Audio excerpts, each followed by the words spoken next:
새날이 밝았습니다. 우리 삶에 새 일을 행하실 주님을 기대하며 말씀 앞에 잠잠히 나아가겠습니다. 오늘 우리가 함께 읽고 묵상할 말씀은 에스겔서 39장 11절에서 20절입니다. 그날에 내가 곡을 위하여 이스라엘 땅 곧 바다 동쪽 사람이 통행하는 골짜기를 매장지로 주리니 통행하던 길이 막힐 것이라. 사람이 거기에서 곡과 그 모든 무리를 매장하고 그 이름을 하몬곡의 골짜기라 일컬으리라. 이스라엘 족속이 7달 동안에 그들을 매장하여 그 땅을 정결하게 할 것이라. 그 땅 모든 백성이 그들을 매장하고 그로 말미암아 이름을 얻으리니 이는 나의 영광이 나타나는 날이라. 주 여호와의 말씀이니라. 그들이 사람을 택하여 그 땅에 늘 순행하며 매장할 사람과 더불어 지면에 남아있는 시체를 매장하여 그 땅을 정결하게 할 것이라. 7달 후에 그들이 살펴보되 지나가는 사람들이 그 땅으로 지나가다가 사람의 뼈를 보면 그 곁에 편말을 세워 매장하는 사람에게 가서 하몬곡 골짜기에 매장하게 할 것이요 성읍의 이름도 하모나라 하리라. 그들이 이같이 그 땅을 정결하게 하리라. 주 여호와께서 이같이 말씀하셨느니라. 너 인자야, 너는 각종 새와 들의 각종 짐승에게 이르기를 너희는 모여오라. 내가 너희를 위한 잔치 곧 이스라엘 산 위에 예비한 큰 잔치로 너희는 사방에서 모여 살을 먹으며 피를 마실지어다. 너희가 용사의 살을 먹으며 세상 왕들의 피를 마시기를 바산의 살찐 짐승 곧 숫양이나 어린 양이나 염소나 숫송아지를 먹듯 할지라. 내가 너희를 위하여 예비한 잔치의 기름을 너희가 배불리 먹으며 그 피를 취하도록 마시되 내 상에서 말과 기병과 용사와 모든 군사를 배부르게 먹일지니라 하라. 주 여호와의 말씀이니라.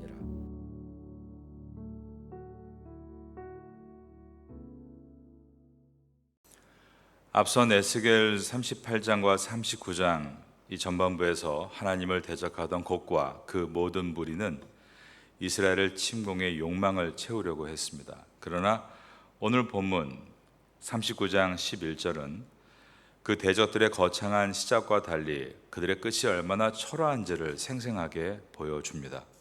오늘 본문의 첫 절인 에스겔서 39장 11절을 보겠습니다. 그날에 내가 곡을 위하여 이스라엘 땅 곧 바다 동쪽 사람이 통행하는 골짜기를 매장지로 주리니 통행하던 길이 막힐 것이라. 사람이 거기에서 곡과 그 모든 무리를 매장하고 그 이름을 하몬곡의 골짜기라 일컬으리라. 하나님을 대적하며 이스라엘을 지배하려고 했던 곡의 대군이 도달한 최종 목적지가 이스라엘의 영토를 빼앗는 승리의 자리가 아니라 매장지였다, 즉 무덤이었다라고 되어 있습니다. 통행하던 사람들의 길을 막을 만큼 수많은 시체들이 골짜기를 메우게 되고 그 골짜기는 하몬곡의 골짜기라는 수치스러운 이름이 불려지게 될 것이다 라고 하셨습니다. 하몬곡 뜻은 곡의 무리라는 뜻입니다. 당당했던 그 곡의 무리가 전쟁의 승리에 실패하고 그들은 무덤에 다 놓이게 된 것입니다. 교만하게 하나님을 거스르고 성도를 위협하는 모든 악한 권세는 결코 승리할 수가 없으며 하나님의 심판 아래 한꺼번에 매장될 뿐이다 라는 진리를 선포하고 있습니다. 무력과 야망의 진군이 결국 승리가 아닌 거대한 무덤이었던 역사적인 사건을 여러분께 소개해 드립니다. 유럽 전역을 제패했던 프랑스의 나폴레옹은 1812년 60만 명이 넘는 사상 최대 대군을 이끌고 세계 정복의 야망을 품은 채 러시아로 진군합니다. 그러나 호언장담했던 그 야망의 호기는 고작 추위로 인해서 무릎을 꿇게 되는데 하나님의 자연 법칙 앞에 그 엄청난 대군도 어쩔 수가 없었던 것입니다. 결국 돌아온 군사가 불과 몇만 명에 불과했고 그 거대한 대군은 눈덮인 벌판에 매장이 되며 나폴레옹 제국의 몰락이 시작이 되었습니다. 20세기의 독일의 히틀러도 세계를 지배하려는 교만함으로 러시아를 침공했지만 결국 스탈린그라드 그 외의 여러 지역에서 수십만의 군대가 한꺼번에 매장당하는 비참한 종말을 맞이했습니다. 나폴레옹이나 히틀러와 같이 인간은 자기 힘으로 정복을 이뤄낼 것처럼 행동하지만 하나님의 주권 앞에서 인간의 거창했던 야망이 한순간에 무너진 역사는 셀 수가 없습니다. 주전 3세기 때 헬라에 나타난 혜성 같은 알렉산더 대왕은 그리스의 마케도니아 지역과 이집트 전역, 페르시아, 심지어 저 멀리 인도의 북서부까지 우리나라 남한의 한 50배가 넘는 땅을 점령하게 됩니다. 그는 스스로 신과 같이 하늘 높은 줄 모르고 전 세계를 향해 진격해 갔지만 그러나 고작 그가 33살의 요절함으로 그의 꿈은 일순간에 말 그대로 꿈이 되고 말았습니다. 인간의 야망과 욕망의 도달점은 승리의 언덕이 아니라 하몬곡의 골짜기가 될 것이다. 매장지가 될 것이다. 오늘 이 말씀은 지금도 또한 그때도 살아계시는 하나님께서 이 세상을 통치하신다라는 뜻입니다. 그렇기 때문에 악이 결코 승리할 수 없고 오늘까지 하나님의 선이 이 땅을 다스리는 이유가 그 때문입니다. 그러기에 성도는 이 땅을 통치하시는 분이 하나님이시다라는 것을 늘 기억하고 야망과 욕망이 아니라 비전과 사명을 붙들고 폭력과 거짓으로 하나님과 반하는 삶이 아닌 평화와 정직으로 하나님 편에 서야 된다라는 마음을 가져야 하는 것입니다. 여러분은 하나님의 사람이 되심으로 무너지는 인생이 아니라 세워지는 인생 될 수 있기를 예수님의 이름으로 축원합니다.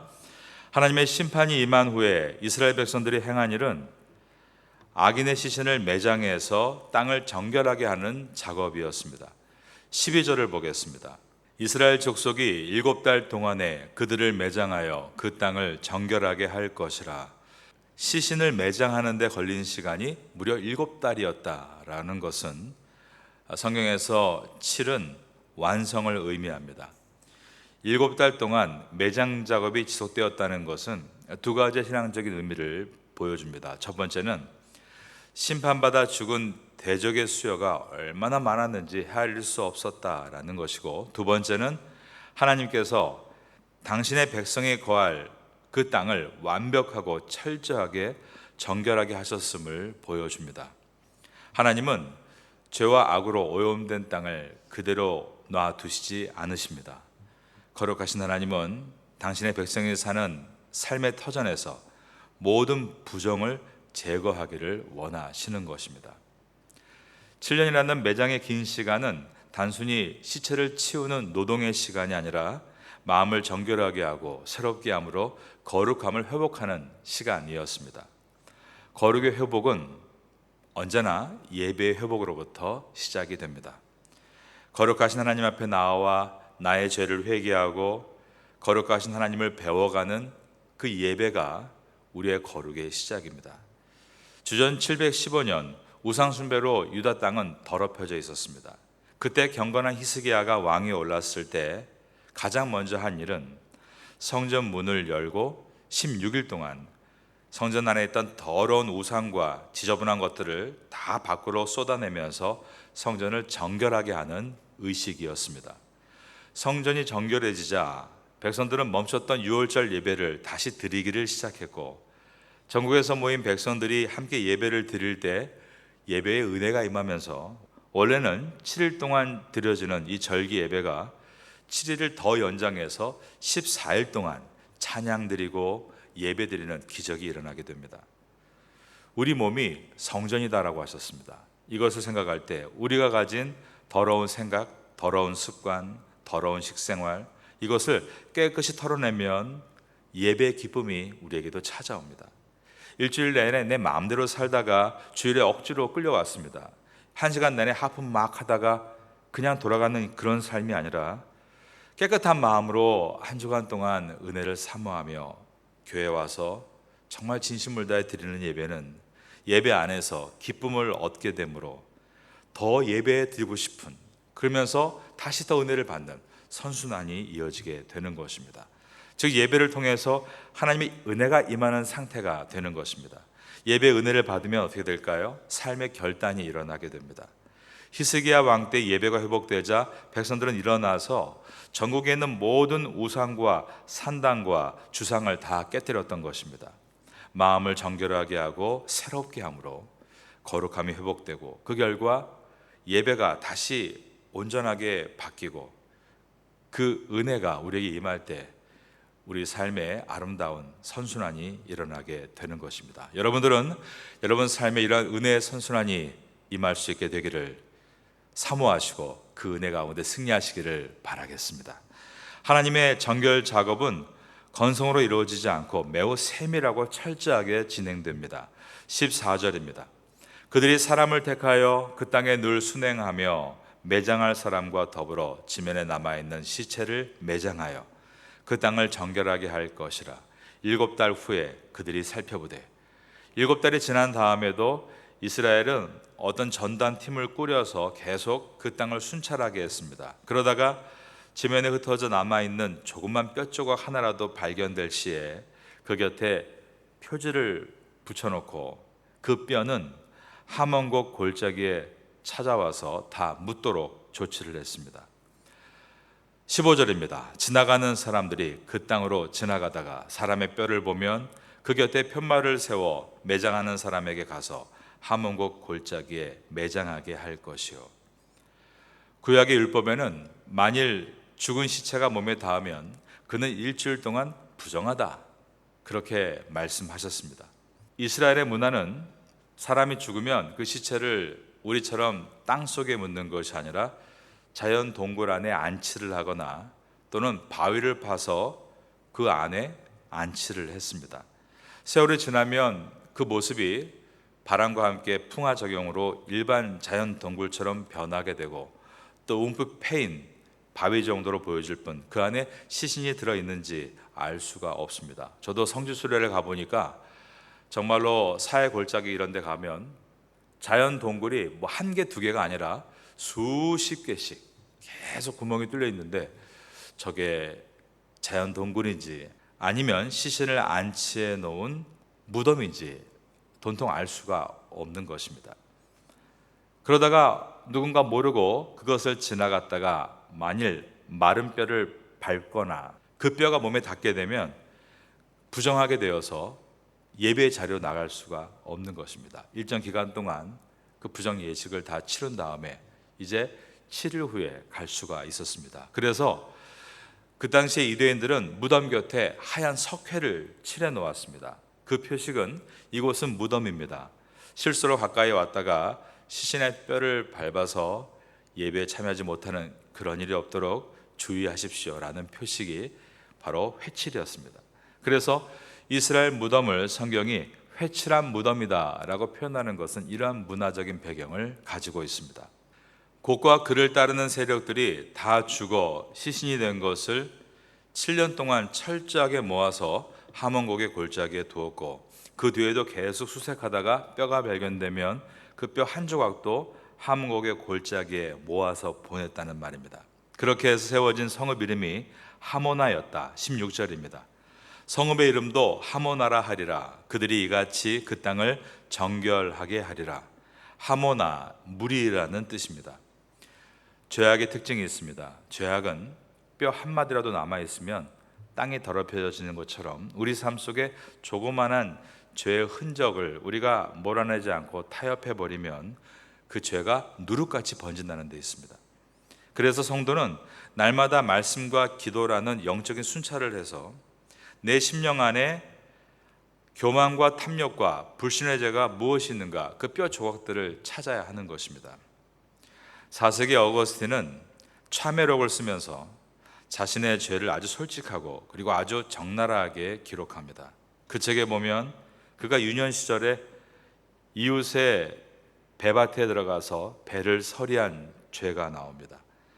그는 고백하기를, 내가 그때 배를 서리한 것은 배가 고파서가 아니라 단지 죄를 짓는 그 자체의 쾌락과 하지 말라는 금기를 깨는 교만 때문에 친구들과 함께 배를 서리하여 돼지에게 던져주었다. 그것을 깊이 회개하는 내용을 기록합니다. 그는 자신의 유년 시절을 깊이 돌아보면서 인간의 본성에 뿌리 박힌 근본적인 그 악함을 그가 들여다본 것입니다.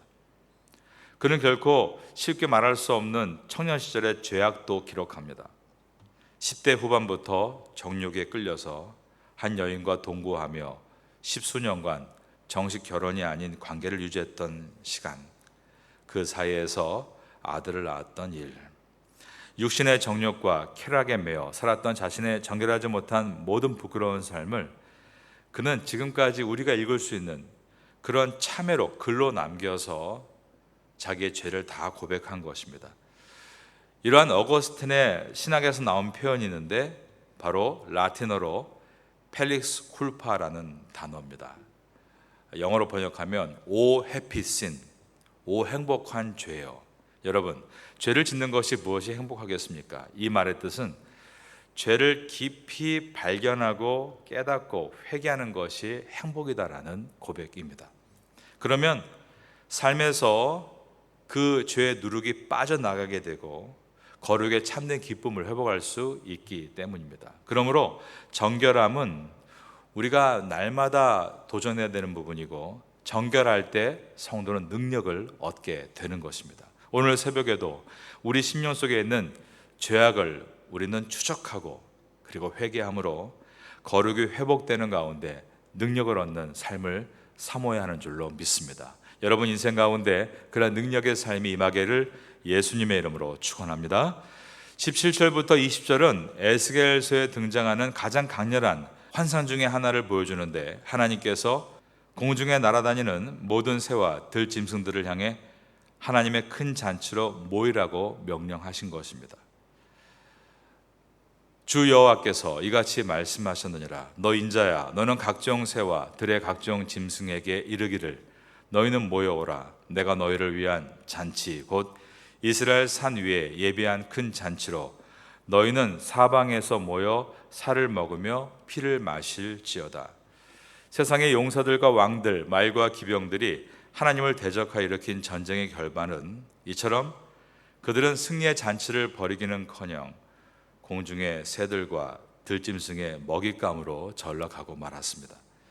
세상에서 아무리 높은 권력을 가졌던, 강한 무기를 들었던 하나님을 거스르는 인생의 끝은 비참한 패배와 수치일 뿐이다. 이것을 우리에게 보여줍니다.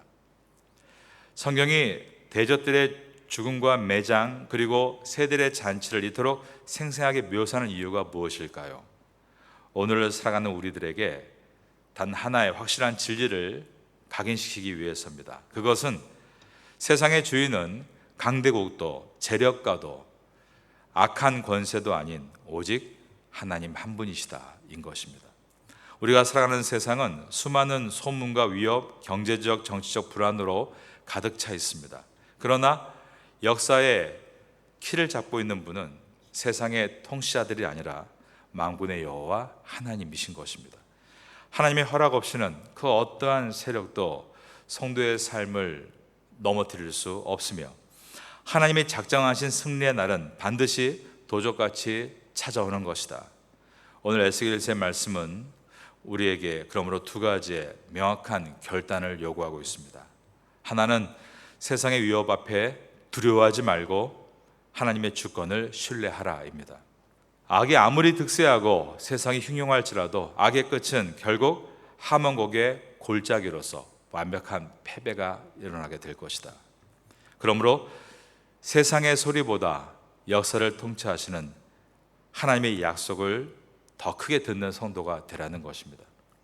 둘째, 우리의 삶의 터전을 거룩하게 지켜내야 한다라고 말씀합니다.